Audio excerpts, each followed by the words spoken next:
Yeah, Geper 2011. Produkce Sinus. Yeah, hudba, to je něco oslňujícího, něco co žije, co nesklame, co vždycky bude a co přežije. To co posloucháme, co neodmítneme. Hudba je mocná láska všech lidí, co mají rádi to svý. Ty svoje styly, co si zvolili, u čeho zakořenili a po celý život to nezměnili. Hudba nabízí různý styly, hip-hop, trance, no je ti to jasný? Poslouchej, čekuj, hledej novej song. Ti s tobou hlavně nenos značku Billabong. Co znamená hudba, na to se každý ptá. Je to minulost, novinka nebo rarita? Každopádně hudba oslňuje tebe, všechny hudbu potřebujem.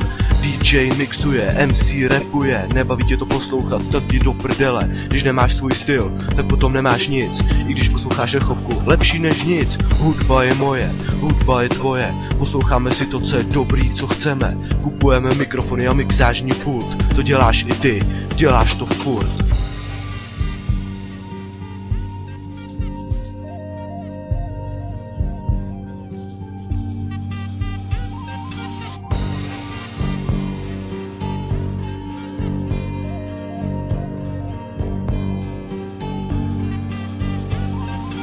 Hudba, super od vás nekonečná zábava. Každý ji poslouchá, nikdy neodmítá. Svoje návrhy dáváme najevo.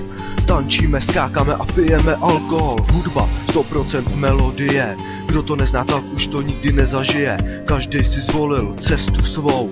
I moje felas, moje vlastní flow. Taky je spoustu lidí, co začne, někam to dotáhne. Taky je většina lidí, co začne a na vše se vysere. Kámoš toho chtěl podpořit, si řek, seru na něj. No on to nikam nedotáh, on je jenom trapnej. Dávám radu, pracujte na sobě. Teda pokud jste na tom ještě špatně, jestli vám to nejde, na nic neserte. Hudba je pro tebe a tak to má bejt.